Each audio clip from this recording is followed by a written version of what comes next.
Hi, Grace. This is Pastor John. And this is not my office.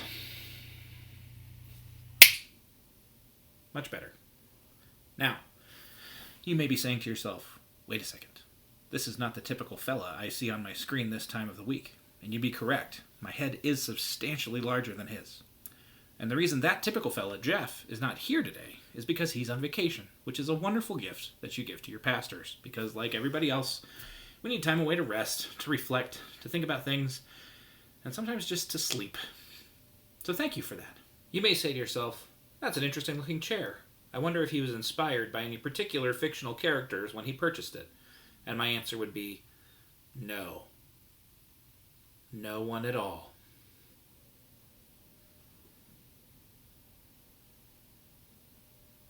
You may also hear over the course of this video some funny thumping sounds. And that's because right now, there are people above me who are finally putting heat and air conditioning back into the youth room, which is a big win.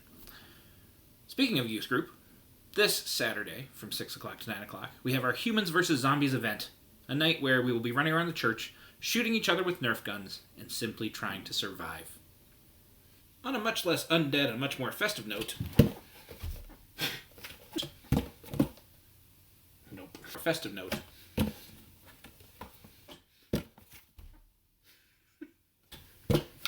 Operation Christmas Child boxes are due this Sunday at the church, so make sure you bring them with you when you come this Sunday to the church.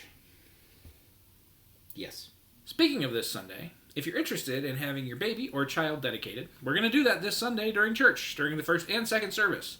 So you can talk to me, you can talk to Pastor James, you can talk to Gino, you can talk to somebody in the office, and we will get that going for you. And baby dedications are a great time in the life of the church.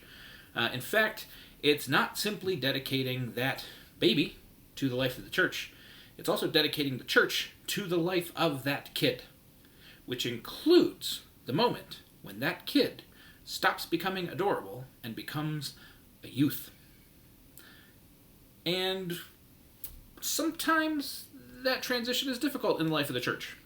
Sometimes it's easy to dedicate yourself to a kid when they're adorable, and then when they get abstract thought and their head gets too big for their body and they stop being coordinated and all sorts of interesting smells start emanating from their person, they become a little easier to move away from.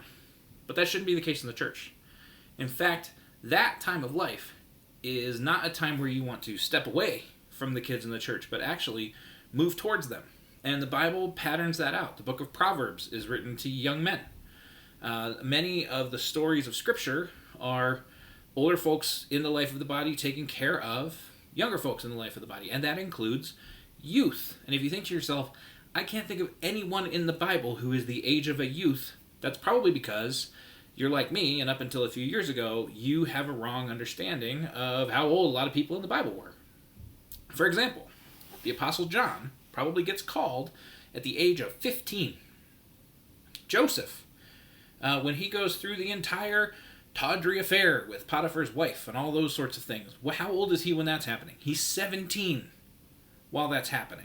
Jeremiah is a prophet and a priest, and one of the reasons he hesitates for God to call him into a life of prophecy is because he says, I'm a youth, which means he's probably between the ages of 17 and 20 when he's already a priest and getting called to be a prophet. So this is a huge time in the life of the church. This is a huge time for people, not just who have dedicated themselves to the babies of the church, but who have dedicated themselves to the service of all the young people in the church. All these people who are here, we need your help.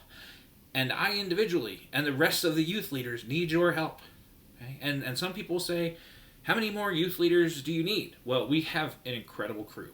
Let me be entirely honest. The youth leaders that we have are already fantastic.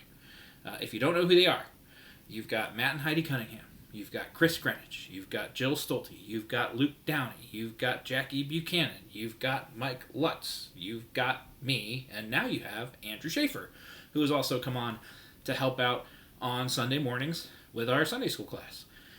So people will say, well, how many more youth leaders do you really need? And I usually say, well, I don't really have a number. 6.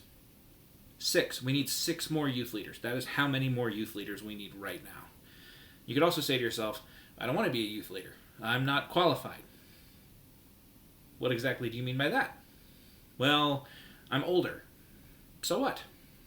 There's no specific age for which you can come and help out with a youth volunteer team. In fact, we're looking for people, some people who are over 70. So if you fit that category and you're like, oh, I didn't think I could be a youth leader. Yeah, we would love for you to come on.